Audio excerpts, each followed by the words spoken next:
Di dalam Markus 11 ayat 15 sampai dengan 19, kalau saudara baca di situ perikopnya tentang Yesus menyucikan bait Allah.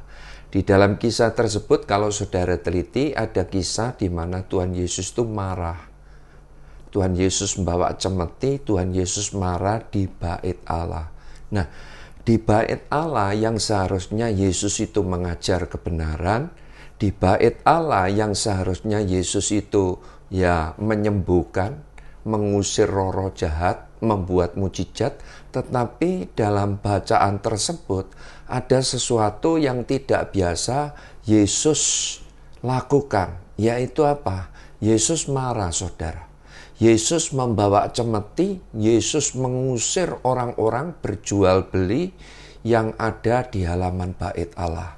Dan kalau saudara teliti, Yesus itu menjungkir balikkan meja-meja penukaran uang dan bangku-bangku pedagang merpati. Yesus melarang orang membawa barang-barang melintas bait Allah. Sehingga apa? Ahli-ahli Taurat, orang-orang Farisi, mereka ini marah, saudara. Mereka berencana ingin membunuh Yesus.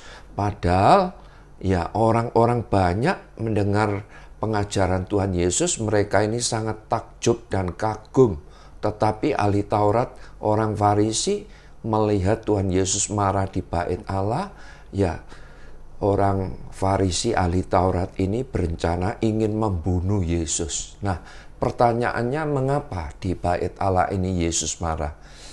Sebab mereka itu mencemarkan bait Allah, saudara. Mereka itu tidak menghormati Allah.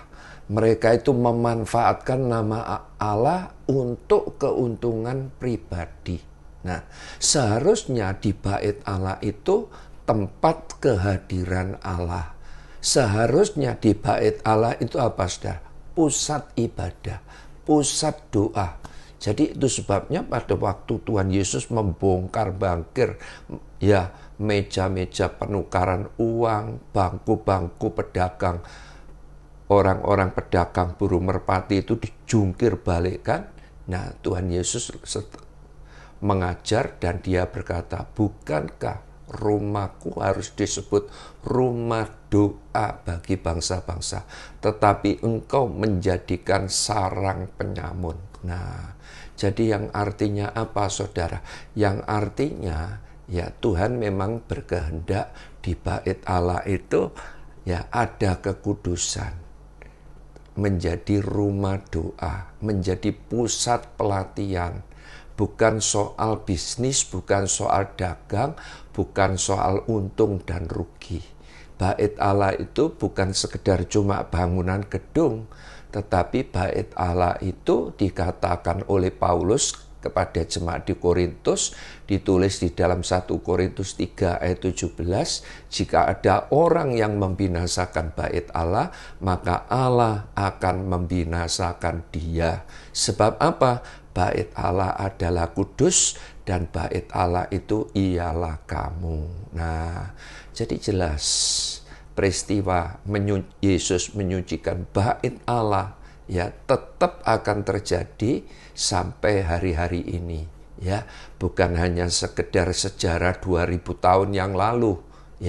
Bait Allah itu bukan sarang penyamun, tetapi yang dikehendaki oleh Tuhan Yesus, bait Allah itu adalah rumah doa, tempat ibadah, harus kudus. Saudara dan saya juga begitu. Kalau kita teliti di dalam Alkitab, Tuhan itu menghendaki saudara dan saya itu hidup di dalam kekudusan. Alkitab berkata, sebab tanpa kekudusan, saudara dan saya tidak akan melihat Tuhan. Jadi kalau dikatakan Alkitab, tanpa kekudusan saudara dan saya tidak akan melihat Tuhan. Yang artinya apa? Kalau melihat saja tidak, apalagi mengalami kuasa Tuhan. Betul tidak? Kalau melihat saja tidak, apalagi masuk dalam hadirat-Nya.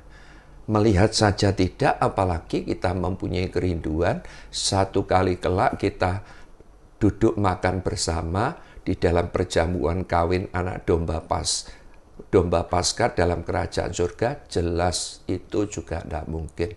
Jadi jelas kalau kita teliti di dalam Alkitab, dari perjanjian lama sampai perjanjian baru, Tuhan mau saudara dan saya itu hidup di dalam kekudusan.